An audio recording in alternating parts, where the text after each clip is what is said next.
Hello guys! Welcome back to my channel, and for today's vlog, magbakasyon muna tayo sa La Union!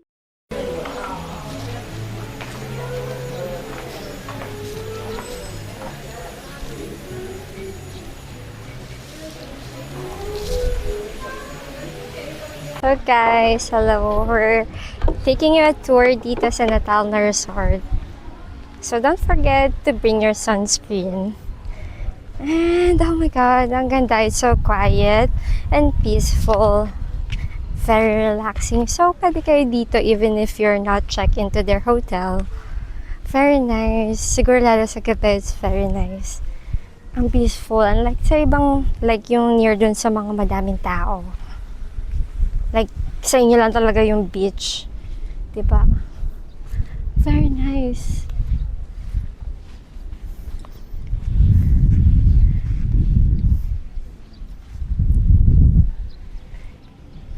Hindi siya ganun ka-crowded. So we ordered tapa and Hainanese chicken. And for our dessert, we ordered the banana fritters. So it's a turon na merong vanilla ice cream and honey glazed on top. Ang sarap niya. You should order that. So I saw some pets here, so I think this is a pet-friendly restaurant. So Natal na Resort is located at Bacnotan. So it's a 15-minute drive from San Juan. So here they also cater weddings and maganda yung timing namin today kasi walang event and so nakapagdala pa kami sa beach. So you can book them or search them in Instagram if you want to have your wedding here. Ang ganda niya, very peaceful and hindi ganon kadami ang mga tao.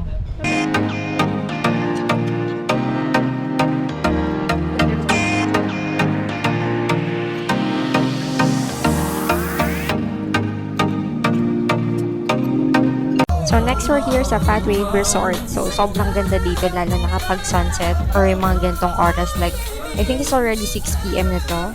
Sobrang ganda. So to order here, you have to scan the QR code on the table. Usually yung mga sunset or golden hour, napakadami ng tao dito. So yung happy hour nila dito is 10 AM to 6 PM. Tapos meron silang live DJ from Friday to Sunday hanggang sundown hanggang late night. Now listen, I'm gonna try something right now. So maganda dito, meron din silang happy hour at yan nasa taas yung tiki bar. So maganda din yung tiki bar nila, above lang nitong Fat Wave Resort. So wala kaming video kasi nag-corrupt yung SD card. So ito naman yung Fat Wave Resort sa umaga. So wala masyadong tao kasi mainit pa nga.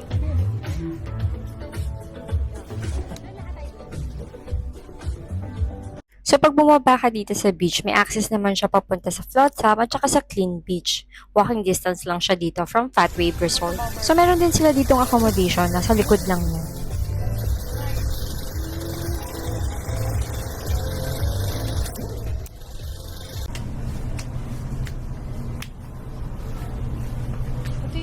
Ito yung parang co-working space. So we're here at Great Northwest, located sa Surftown, La Union. Maraming sikat na kainan dito, like yung Kermit, pati itong mga kainan dito sa may view deck na to. And then sa baba is yung Sabong, yung Coco Mama, tsaka yung bago na Ube Mama. Dito baka may dessert sila. So after the parking space is itong El Union Coffee and behind nito is yung bagong Ube Mama. And after nitong El Union Coffee is yung Coco Mama. So, yung paakyat niyan is yung papuntang Kermit at saka yung Makay. And sayang kasi hindi na namin nakunan. Meron dito yung parang photo booth. Yung name niya is Photomat. So, after nito, nag-drive kami papuntang Aureo. Kiddie pool, yung loop pool nila.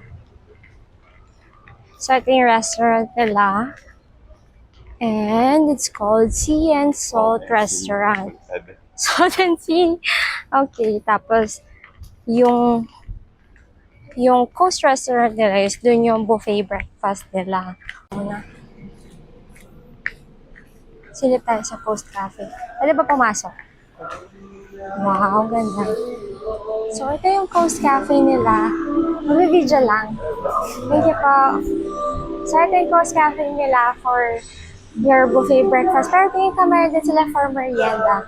Ang ganda na to kasi tingnan nyo. Kita kagad yung beach. Very relaxing. Ganda.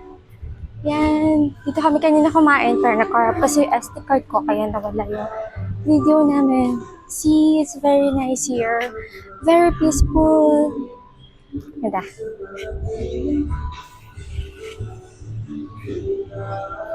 So, doon tayo.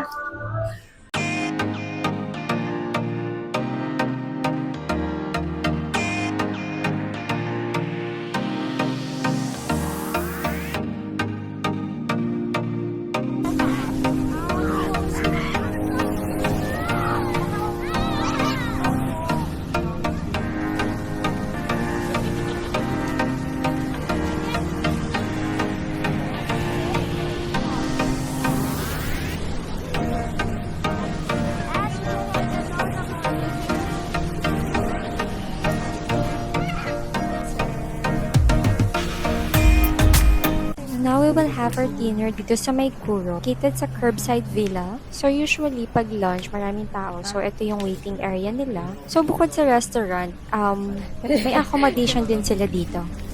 So open lang yung restaurant from 7 to 9 p.m. And meron din silang area na may pet-friendly tables. So may pagka-modern valley yung interior nila. So the restaurant, yung Kuro, is located sa first floor. So paakyat kami doon. May nag-a-assist sa amin. So, itong nasa left side is makikita niyo is yung mga accommodation nila. Elegant. Have very elegant vibes. Okay, thank you.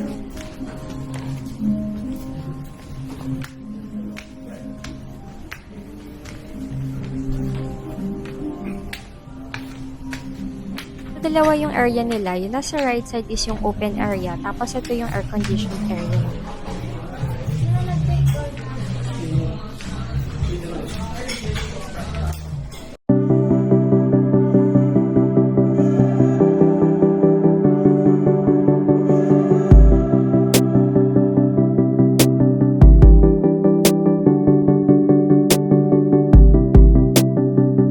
Here sa Nook Dining Restaurant. Sarap. It's so beautiful here. See, it's very big. And it's Monday today, so I think konti lang yung tao. Daw tumambay. So dito open siya pag 5 p.m. Yung yung sinasabi mo? Ano sabi mo kanina? Crocodile? Paano naging crocodile yan? Mukhang ano yun? Yung bayawak? Ano tawag yun sa... Ha? Ha? Iguana. Iguana. Yeah, it's iguana sa crocodile. Anong difference ng crocodile sa alligator? Lavender sa salamin. Smile.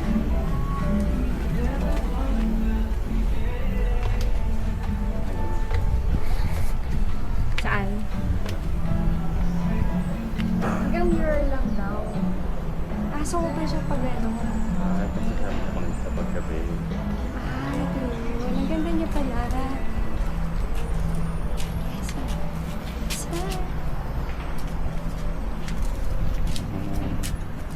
Ganda.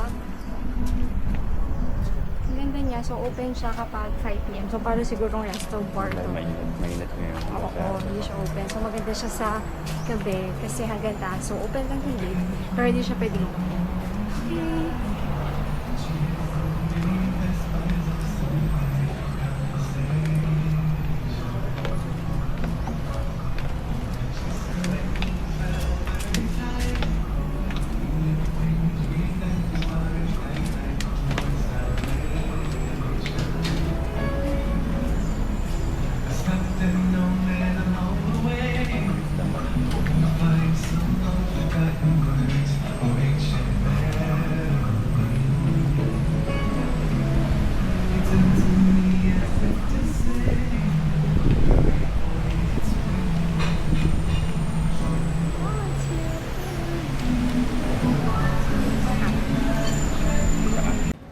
So, ayan, dumating na yung food namin and we ordered the binagoongan rice. So, famous yun dito.